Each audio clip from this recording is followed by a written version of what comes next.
Hey guys, welcome back to the corner. Welcome back to the corner.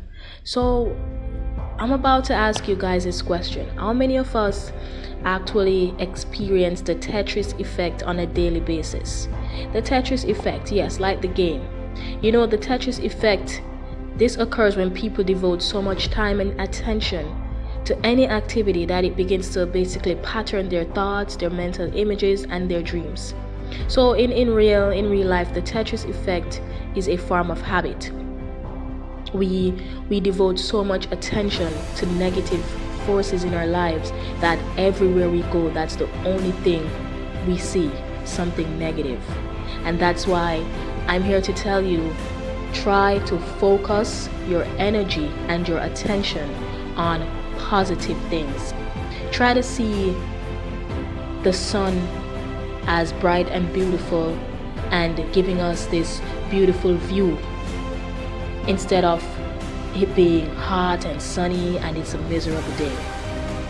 I mean, everyone knows someone that is stuck in some version of the Tetris effect. You know, someone who's unable to break a pattern of thinking or behaving. Often this pattern can be negative, unfortunately, because the human brain tends to focus on wrongs very easily, more so than right. You know, that one friend who walks into any room and immediately they find the one thing to complain about. That boss who focuses on what an employee continues to do wrong instead of how this employee is improving. That colleague who predicts that doom before every meeting, no matter the circumstances. You know, you and I know the type. That person who is always finding the negative in the situations. Hey, maybe you're even one of them. I know sometimes I am, unfortunately. But you know what? These people, they're not trying to be difficult or grumpy. It's just that their brains are just really outstanding at scanning their environment for negatives. It's like immediately you can spot annoyances, you can spot stress, you can spot hassles. And no small wonder that, you know, people who actually play that game, Tetris, their brains have been honed and trained to do so through the years of practice. And it's actually a proven fact that people who actually play that game, they behave like that. However, unfortunately, you know, our society, it kind of encourages us to think like that. It's like a kind of training. If you really look into it, think about it. When you go to work, in your personal lives, we are often rewarded for noticing problems that need to be solved. I mean, the stresses that need managing, the injustices that need righting. Sometimes this can be very useful. The problem is that now we become stuck in only that pattern. And so we're always looking for and picking up on only negative things. And that's sad. Even a paradise can become a hell for us, because our minds are being trained to think like that, to focus on that.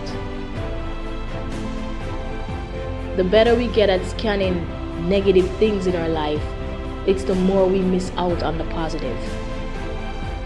You know, the things in life that brings us great happiness, our family, good friends, moments we hang out with our kids, that moment we can go to the park, enjoy a breath of fresh air. And those things, they actually fuel our success.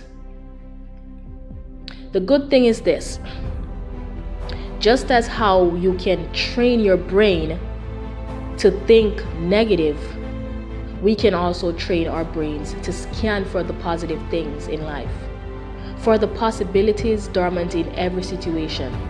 And funny enough, if you realize that when you train your brain to scan positive things, we become experts at capitalizing on our happiness. You just have to try it. I remember I worked at a particular company once. And I went outside on my break, and I stumbled upon two co-workers. And one glanced up at the sky and said, "Chanel, it's nice, right? It's sunny today, it's so nice. It's a beautiful day. I like it. I prefer this." And the other one said to me, whatever. I wish it wasn't so hot today. Like, it's just so hot, makes me sticky, and it's just too much.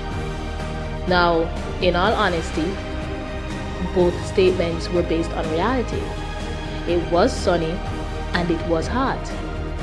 But the second person was basically giving into a habit that would provide debilitating to his or her productivity and their performance. So the minute they stepped back into the working environment, it's just doomsday. The opportunities, the possibilities, the chances for growth, they couldn't see that because they could not see the positive in their lives. They took a nice sunny day and made it into a hot, sticky day. Our minds are trained to focus like that, unfortunately. It is trained, it is programmed to scan the negative things. And sadly, it's become such a norm that we begin to believe that it is just a small thing. It's normal for us to scan for this because society trains us to look for the bad things, find the fault in the paperwork, make sure that you're not making mistakes on the cash register. So now you're just scanning to find the negatives. But it's not a small thing, it's a big thing. Because if you're constantly scanning the world for the negative, it comes with a great cost. And that cost is going to undercut your creativity. It's going to raise your stress levels. It's going to lower your motivation. And the ability to accomplish those goals, your goals in life, is going to be 0 to 0. So if you can try to step outside of the Tetris Effect, it would be super nice. Try to see the positive today in something. Try to scan for the positive. It is a nice sunny day. Try to say that it is a nice sunny day instead of it is a hot, sticky day. Be blessed. Be blessed and try to scan for the positives. The same way you can train your brain to find the negatives in people, to find the negatives in situations, to find the negatives in your workplace, to find the negatives in your relationship, try to scan for the positives and see the difference. Be blessed. Keep your heads up there, guys. There's never a need to keep it down.